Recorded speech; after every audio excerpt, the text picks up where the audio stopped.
ฉพาะด้านหน้าบันไดนะครับขออนุญาตท่านอยู่สองข้างรอนะครับนอเดี๋ยวเขาจะได้มีพิธีกรรมพิธีการอันสำคัญที่จะเชิญเทพบุตรและรองเทพบุตรรวมแล้ว5 ท่านลงบันไดด้านหน้า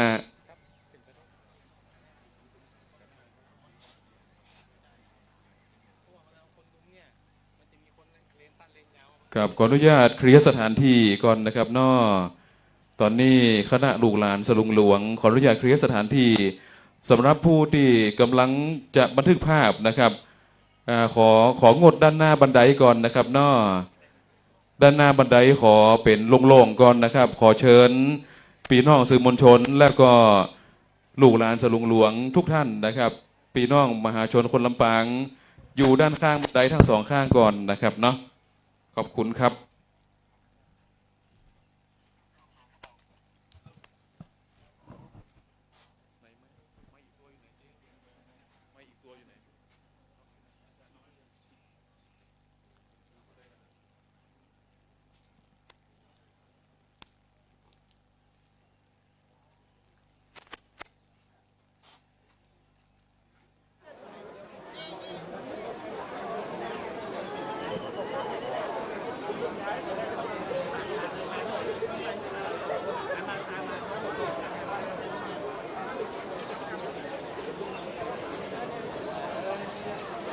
ขอถวายความนอบน้อมแด่องค์พระรัตนตรัยสัมมาสัมพุทธเจ้าในฐานะที่ท่านทั้งหลายโดยเฉพาะเทพบุตรสลุงหลวงและผู้ที่ได้รับรางวัลรองเทพบุตรรวมแล้ว5 คนและพุทธศาสนิกชนคนดีทั้งหลายได้ร่วมกันพร้อมกันเป็นตีจังตีเปิงขอกราบนมัสการพระคุณเจ้าท่านพระอธิการน้อยนรุตโมสมภารเจ้าอารามอธิปติวัดปงสนุกเหนือที่นี่ที่เคารพอย่างยิ่งและพี่น้องมวลมหาชนคนลำปางพี่น้องทุกท่านที่ได้มาร่วมกันในสถานที่แห่งนี้เพื่อประกอบมังคลกรรมพิธีอันเป็นมงคลยิ่งโอกาสบัดนี้พร้อมแล้วที่จะเข้าสู่พิธีการในฐานะเทพบุตรสลุงหลวงและรองเทพบุตรรวม5 คน 5 ท่านเป็นพุทธศาสนิกชนคนดีขอเรียนเชิญน้องก้องนายคุปพงษ์ชำนาญยงผู้เป็นเทพบุตรสลุงหลวงประจำปีพุทธศักราช2568ได้นำขันเงินพานเงินดอกไม้ถูกเทียนยกประเคนถวายสมภารเจ้าแห่งวัดปงสนุกเหนือเรียนเชิญครับ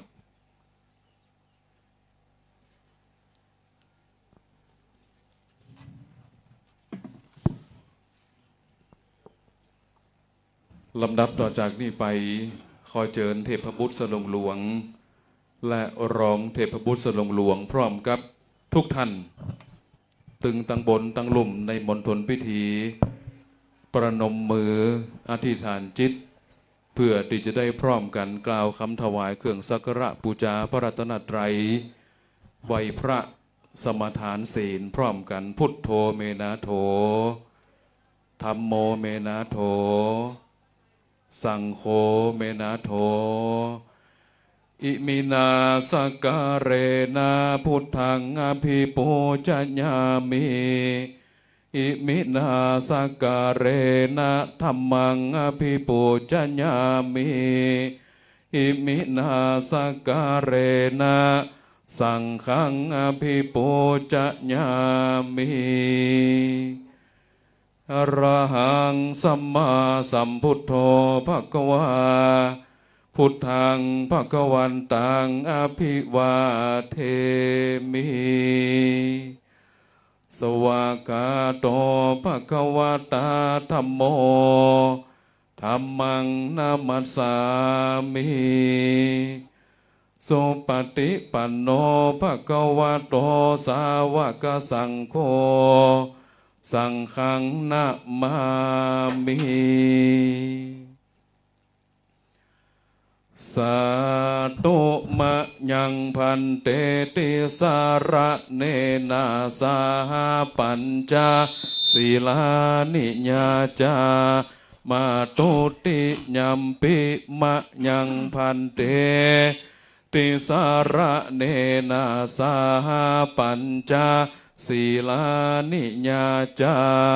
มาตติยัมปิมะยังพันเต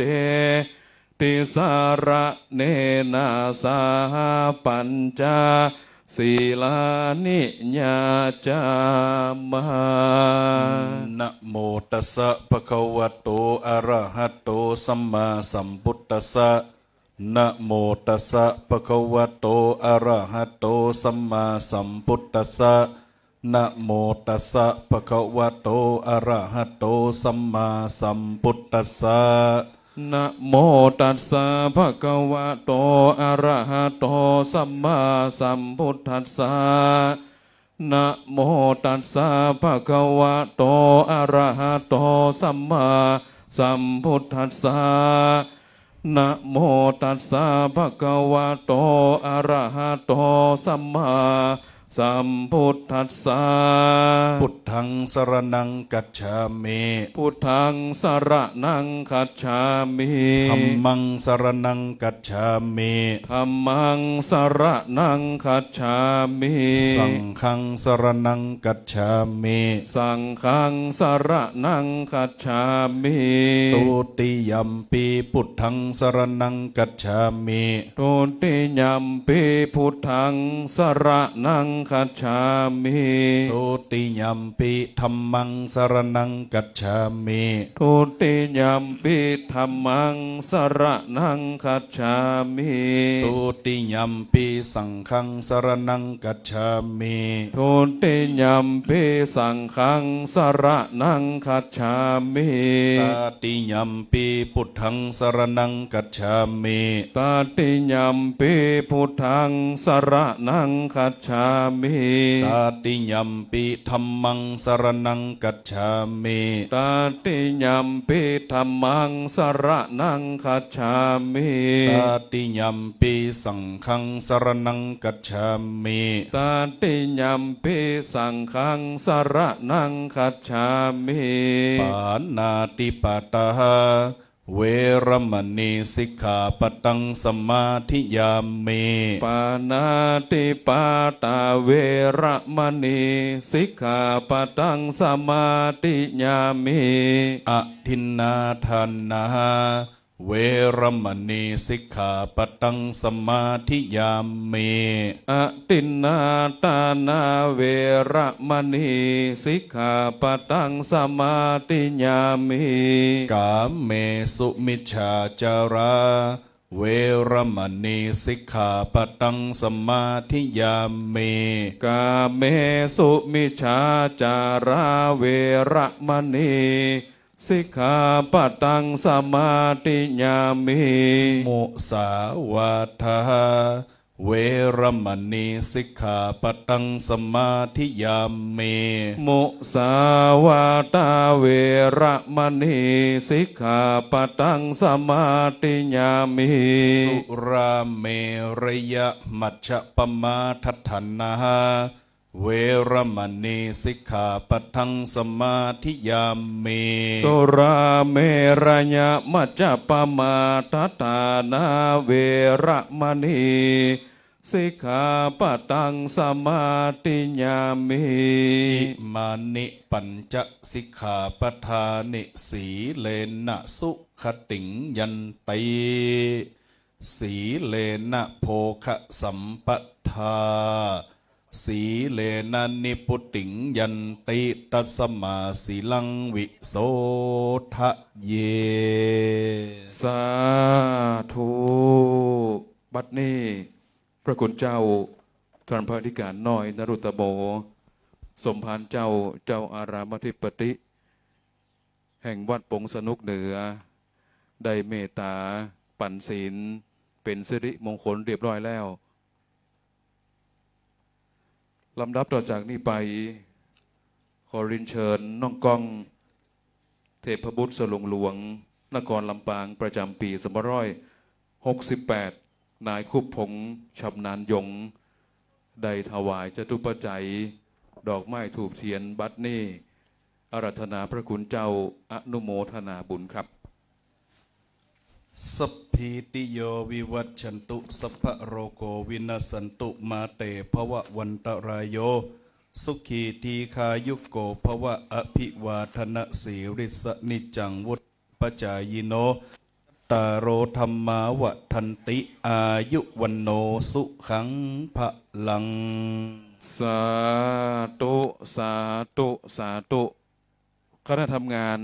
ลูกหลานสลุงหลวงชมรมเถิดมรดกเขหลังนครตลอดจนถึงหน่วยงานที่เกี่ยวข้องทุกหน่วยงานที่ได้ดำเนินงานในงานบุญกินตานอันใหญ่หลวงของคนละกรลำปางก็คือขบวนสลุงหลวงเจิญน้ำขมิ้นสมปล่อยเพื่อไปสละสลุงพระเจ้าแก้วมรกตในโอกาสนี้คณะทำงานขออนุญาตจัดเตรียมในการเชิญเทพบุตรสลุงหลวงและรองเทพบุตรสลุงหลวงแห่มซีท่านลงสู่ลานพระธาตุสีจอมไครขออนุญาตเตรียมสถานที่แล้วก็เตรียมการในพิธีการนั้นสำคัญนะครับนอกเหนือจากนั้นลูกหลานสลุงหลวงที่เป็นลูกหลานคนละกรลำปางได้พร้อมใจกันทั้ง13คนอัญเชิญคนโถน้ำหรือว่าน้ำต้นที่เป็นบ่อน้ำศักดิ์สิทธิ์ได้ตักมาจาก13อำเภอจากแหล่งน้ำบ่อน้ำศักดิ์สิทธิ์ของคนนครลำปางทั้ง13อำเภอมารวบรวมไว้ในคนโถน้ำหรือว่าน้ำต้นผ่านการพิธีพุทธาภิเษกเจริญพระพุทธมนต์เรียบร้อยแล้วที่จะได้เข้าสู่พิธีการขออนุญาตนำเรียนถึงขั้นตอนพิธีการครับ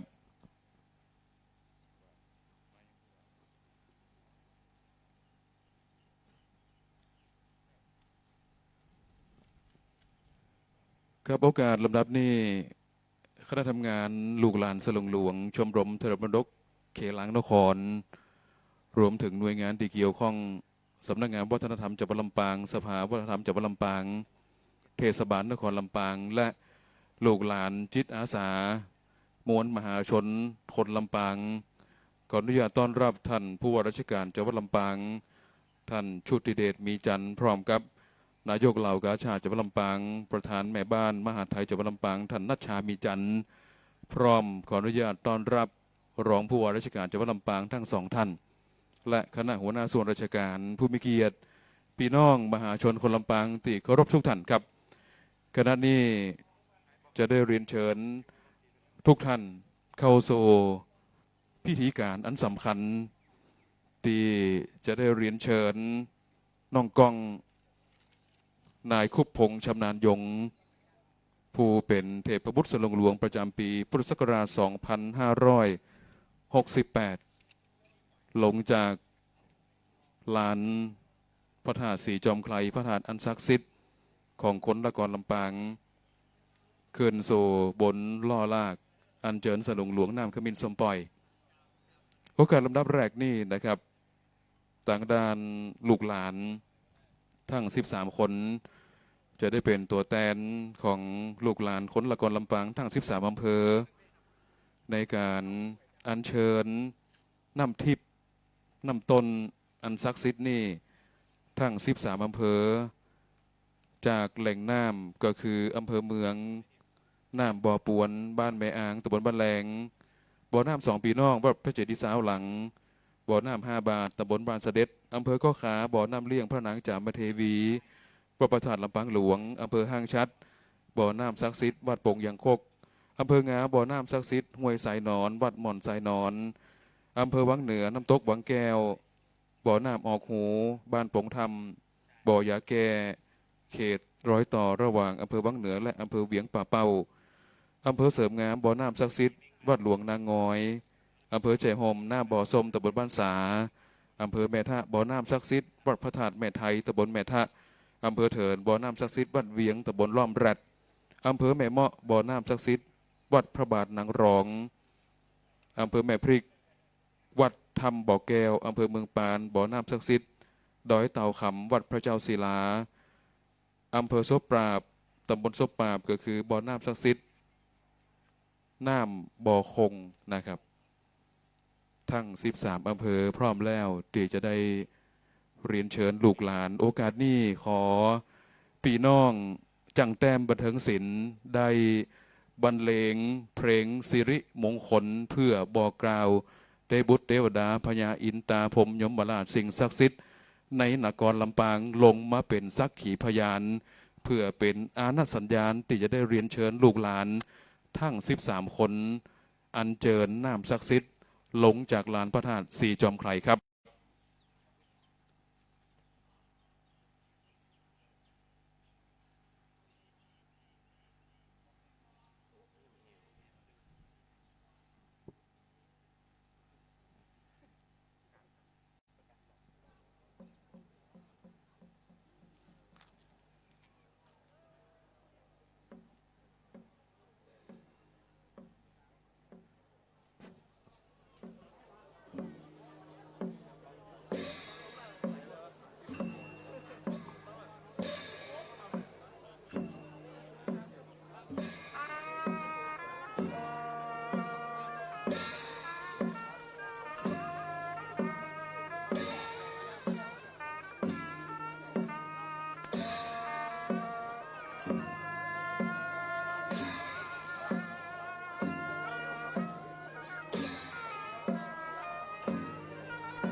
โอกาสต่อจากนี้ไปนะครับขอเรียนเชิญเทพบุตรสุรงหลวงนครลำปางประจำปี2568น้องกองคุบพงษ์ชำนาญยงขอเสียงปรบมือดังๆต้อนรับเทพบุตรสุรงหลวงครับรวมถึงเรียนเชิญรองเทพบุตรสุรงหลวงน้องบีมอัครวิทย์ดวงพริมน้องทีลอสูชัยวัดเองชวนน้องสุรพรชัยบุญมาเลิศและน้องเจมไพรนะครับทั้ง5คนจะได้ทำหน้าที่บุญใหญ่บุญหลวงตัวแทนของพี่น้องคนนครลำปางในการอัญเชิญน้ำขมิ้นสมปล่อยใส่ในสลุงหลวงเพื่อที่จะรวมกันในการอัญเชิญล่อลากสลุงหลวงน้ำขมิ้นสมปล่อยนี่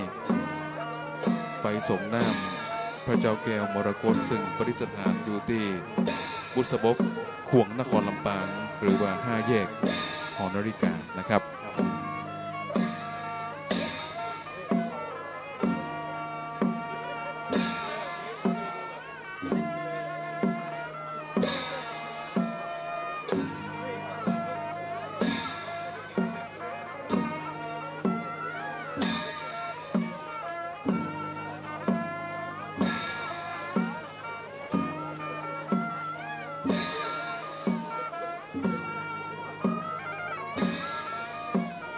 ครับและในโอกาสนี้ก่อนที่จะได้เรียนเชิญเทพบุตรสลุงหลวงและร้องเทพบุตรขึ้น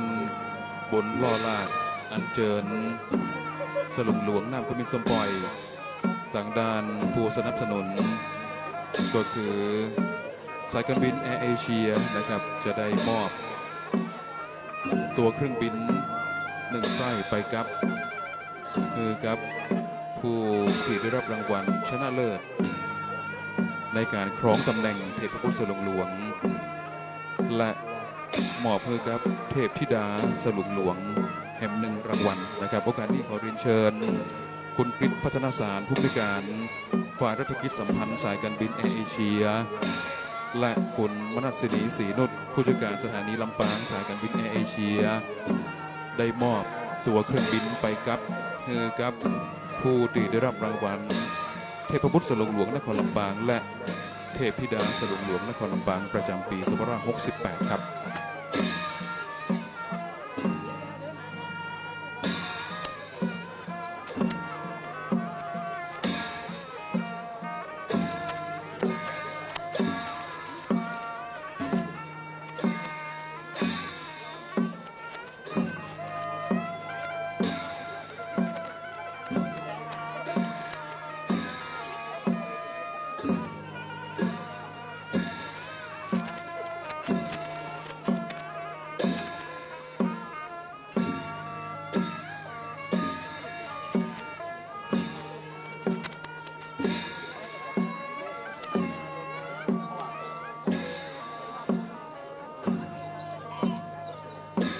ครับโอกาสนี้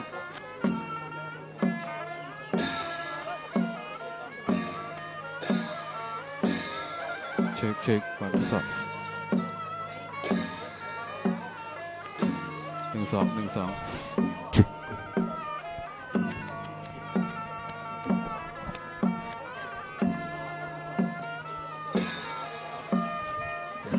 ครับหลังจากที่พี่น้องสื่อมวลชนทุกท่านทุกแขนงได้ร่วมบันทึกภาพเรียบร้อยแล้วนะครับ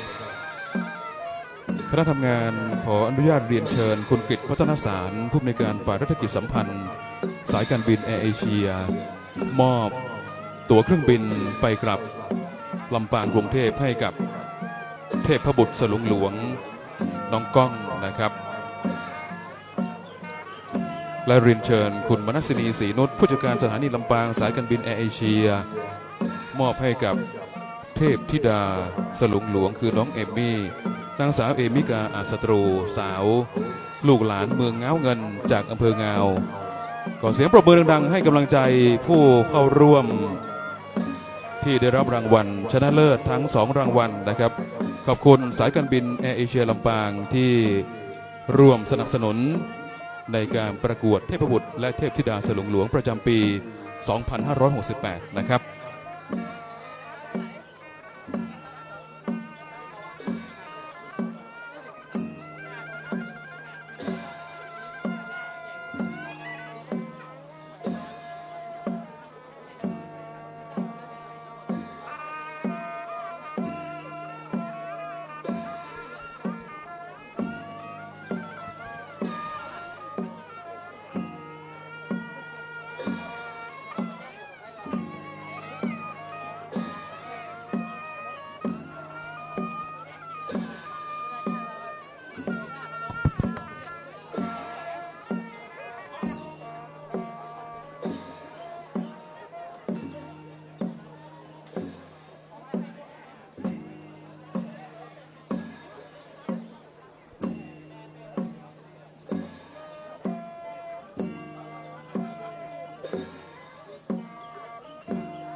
กับโอกาสนี้พร้อมแล้วนะครับขอเชิญน้องก้องด้านบนล่อลากสลุงหลวงสลุงใหญ่ของคนลำปางนะครับ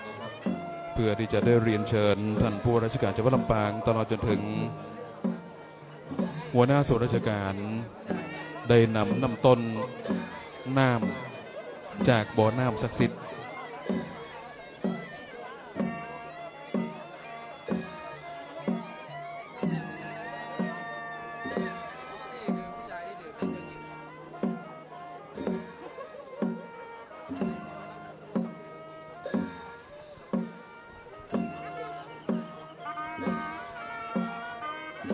ออนุญาตทุกท่านนะครับ ได้จัดเตรียมพิธีการสักครู่นะครับ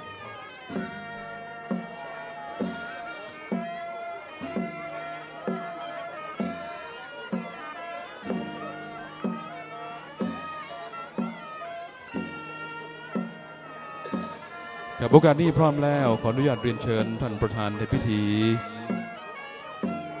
เชิญนำต้นจากบ่อน้ำศักดิ์สิทธิ์แหล่งแรกนะครับคืออำเภอเมืองลำปางบ่อน้ำปวนบ้านแม่อ่างตำบลบ้านแหลงของอำเภอเมืองลำปางขออนุญาตเรียนเชิญท่านประธานท่านชุติเดชมีจันทร์ผู้ว่าราชการจังหวัดลำปางนำต้นคนโถน้ำบ่อน้ำศักดิ์สิทธิ์เป็นลำดับแรกเทในน้ำบวยเงินขออนุญาตเรียนเชิญท่านครับพร้อมกันนี้เรียนเชิญท่าน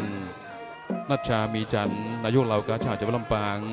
และประธานแม่บ้านมหาไทยจังหวัดลำปางได้นำ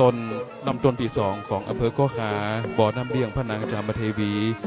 วัดพระธาตุลำปางหลวงขออนุญาตเรียนเชิญทั้ง2ท่านครับ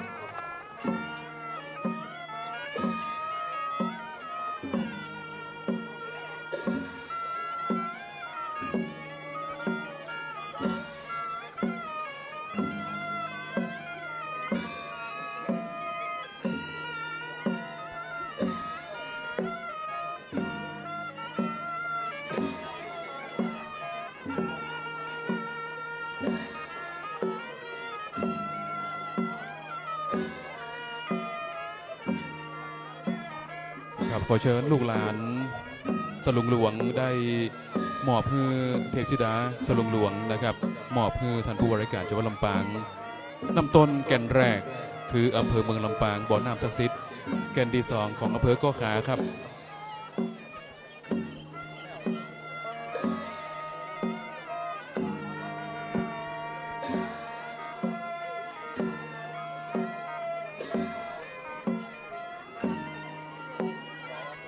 ครับขณะนี้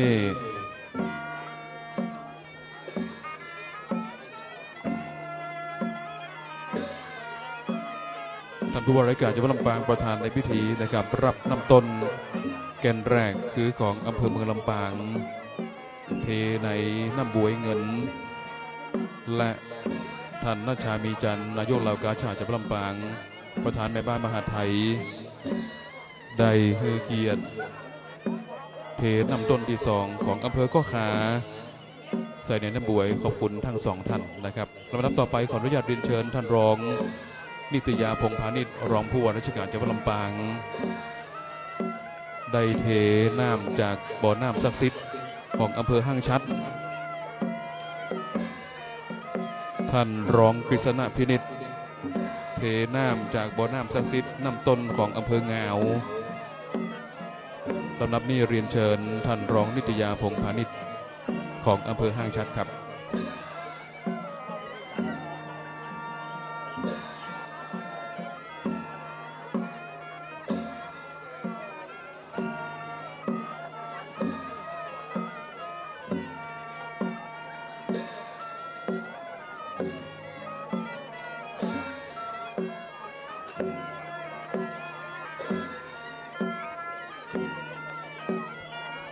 ขอบคุณท่านรองนิตยาพงษ์พาณิชย์รองผู้ว่าราชการจังหวัดลำปางเทน้ำต้นของอำเภอห้างชัดนะครับลำดับต่อไปเรียนเชิญท่านรองผู้ว่าราชการจังหวัดลำปางท่านกฤษณะพินิจได้ให้เกียรติรับน้ำต้นจากบ่อน้ำศักดิ์สิทธิ์ของอำเภองาวบ่อน้ำศักดิ์สิทธิ์ห้วยสายนอนวัดหม่อนสายนอนนะครับ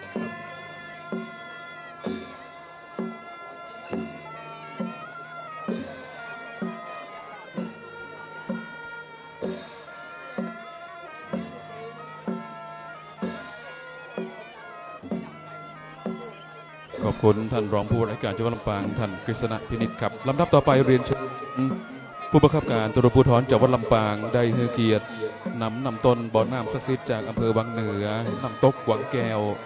เรียนเชิญผู้บังคับการตำรวจภูธรจังหวัดลำปางครับ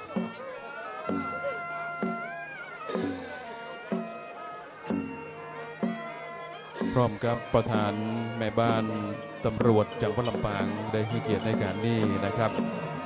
บัดนี้ ปีติเกิดขึ้นแล้วนะครับเพลงมอนเพลงสิริมงคลทุกท่านร่วมกันฟ้อน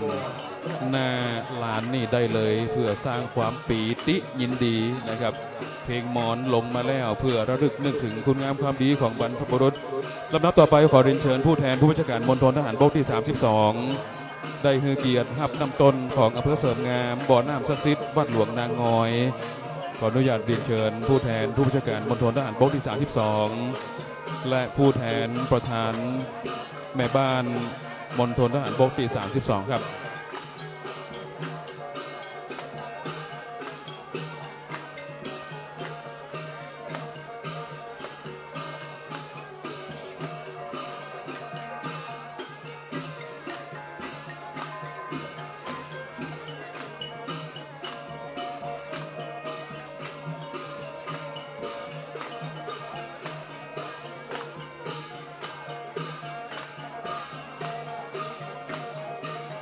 ครับขณะนี้ของอำเภอเสริมงามบ่อน้ำศักดิ์สิทธิ์จากวัดหลวงนางงอยผู้แทนผู้บัญชาการมณฑลทหารบกที่ 32ได้ให้เกียรติในการเทน้ำต้นบ่อน้ำศักดิ์สิทธิ์ลำดับต่อไปขออนุญาตเรียนเชิญท่านปลัดจังหวัดลำปางบ่อน้ำศักดิ์สิทธิ์ของอำเภอแจ้ห่มน้ำบ่อส้มตำบลบ้านสาขออนุญาตเรียนเชิญท่านปลัดจังหวัดลำปางครับ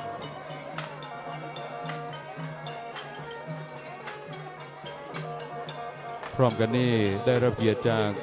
รองนายกเหล่ากาชาติจังหวัดลำปางรวมเทน้ำต้นบ่อน้ำศักดิ์สิทธิ์จากอำเภอแจ้ห่มนะครับ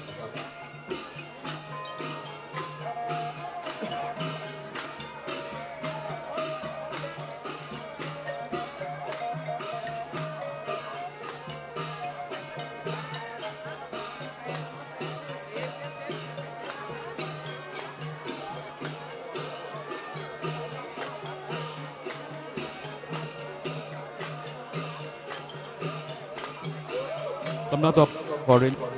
หัวหน้าสำนักงานจังหวัดลำปางได้ให้เกียรติ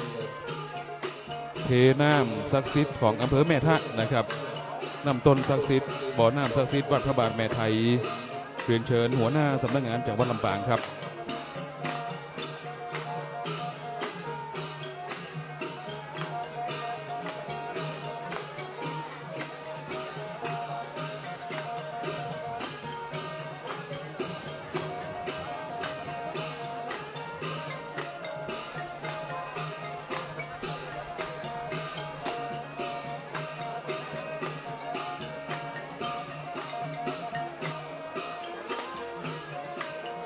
ลำดับต่อไปครับขอเรียนเชิญท่านวัฒนธรรมจังหวัดลำปาง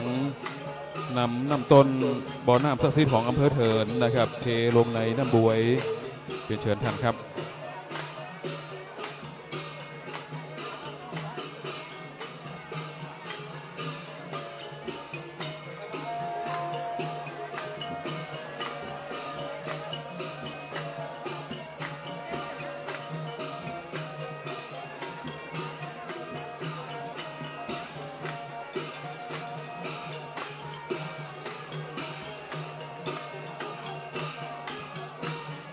ลำดับต่อไปนะครับขอเรียนเชิญน้องฉัดชัยจากบริษัทฉัดคอสเมติกนะครับที่ร่วมสนับสนุนงบประมาณในการประกวดนะครับขอเชิญน้องฉัดครับน้องฉัดจะเป็นน้ำต้นของอำเภอแม่เมาะบ่อน้ำศักดิ์สิทธิ์นะครับซึ่งน้องฉัดได้ร่วมทำบุญในการรวบบริจาคนี้นะครับ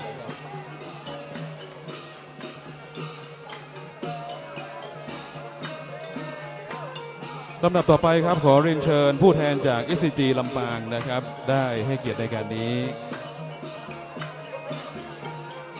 ขอเรียนเชิญคุณมนัส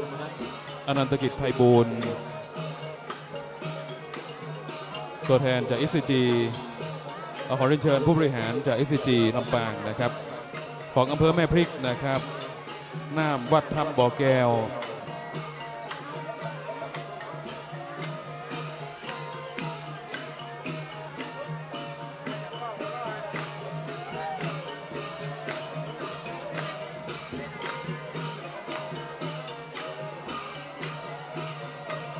ลำดับต่อไปครับน้ำจากบ่อน้ำซักซิดอำเภอเมืองปานขอเรียนเชิญคุณคริสพัฒนาสาร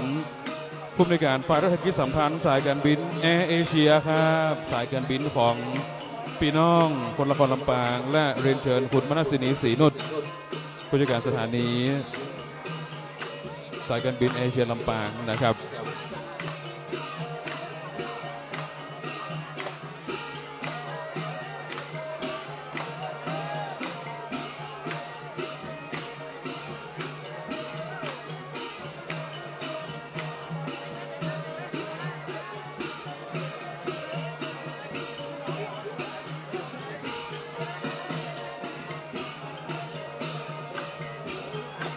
สุดท้ายนะครับขอเรียนเชิญดรอนุกูลสิริพันธ์อาจารย์ปิงปองเทน้ำซักซิดของบ่อน้ำคงตำบลโซปราอำเภอโซปราเป็นลำดับสุดท้ายในฐานะที่เป็นเป็นประธานในการดำเนินการจัดกิจกรรมสร้างสรรค์ขบวนสลุงหลวงขบวนบุญใหญ่บุญหลวงของคนละกรลำปางนะครับ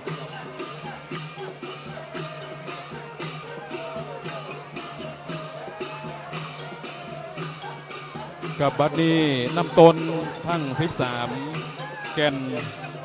จากบ่อน้ำศักดิ์สิทธิ์13อำเภอได้ส่งคือในนำบวยเงินคือน้องกองเทพบุตรสลุงหลวงได้เจิญเทใส่ในสลุงหลวงเรียบร้อยแล้วนะครับลำดับต่อไปคณะทำงานจะได้เตรียมเมงมังเพื่อที่จะให้ท่านประธานในพิธีลั่นเมงมังเพื่อเป็นการบอกกล่าวเทพบุตรเทวดาพญาอินทราพรหมยมราชสิ่งศักดิ์สิทธิ์ทั้งหลายทั้งมวลที่อยู่ในนครลำปางที่จะได้ลงมาเป็นสักขีพยานร่วมกันพร้อมกันในที่นี้ที่จะได้เป็นอนุสัญญาณในการร่วมเคลื่อนขบวนโอกาสนี้พร้อมแล้วเรียนเชิญท่าน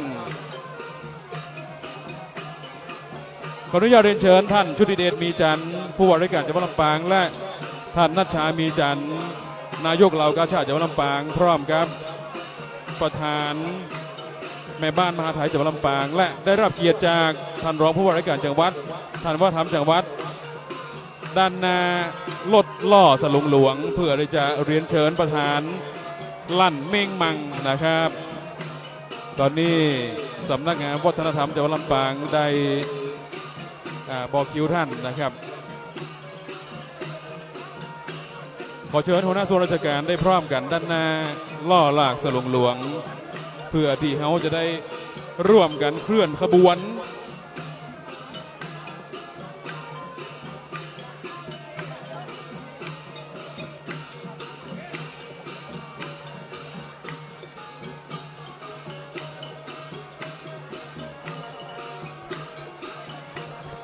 สวัสดีเจ้า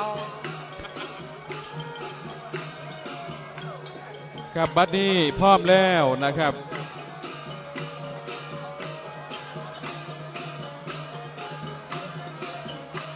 ครับบัดนี้ได้เป็นเวลาอันเป็นมงคลแล้วนะครับเขาจะนับถอยหลัง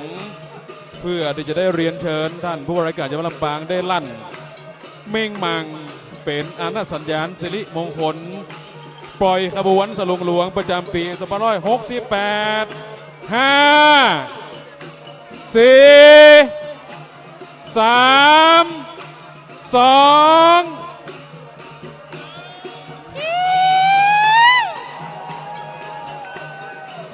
เสียงอะไร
เ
เ